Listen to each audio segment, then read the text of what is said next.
Lal Bahadur Shastri stadium रे जिला स्तरीय 79तम स्वाधीनता दिवस पालित।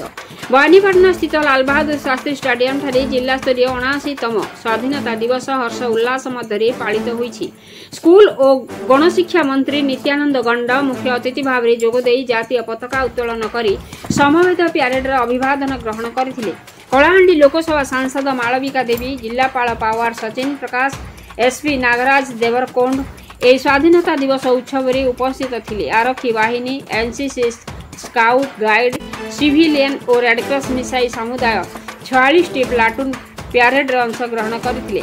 प्रत्येक विभागर श्रेष्ठ प्लाटून को पुरस्कृत कर अवसर में कलाहांडी पेशादार सांबादिक संघ प्रदत्त माध्यमिक शिक्षा बोर्ड सीबीएसई आईसीएसई 10वीं परीक्षा रे सर्वोच्च नंबर रखिथिबा और एसएसडी स्कूल रे सर्वोच्च नंबर रखिथिबा छात्र छात्री को पुरस्कृत कर सेहीपरि 10वीं परीक्षा रे मातृभाषा ओडिया रे सर्वोच्च नंबर रखिथिबा और युक्त 2 परीक्षा रे जिल्ला रे सर्वोच्च नंबर रखिथिबा छात्र छात्री मानक पुरस्कृत कर मसिया न्यूज सर्विस।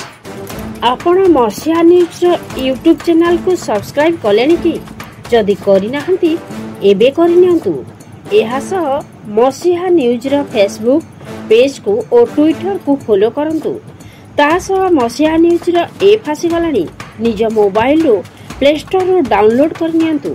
जय जगन्नाथ। आज हमको एमिति एक वीर जे माटी रे भी कलाहांडी माटी एथिरे भी रेंडो माछी बोली जने वीर पुरुष रो जन्म होइतिला जे कि इंग्रेज मानकर शोषण कषण बेठी विराज एवं अन्याय टिकस विरुद्ध जे कलाहांडी वासी को एकत्रित करे इंग्रेज मानकर विरुद्ध रे लड़ाई करथिले।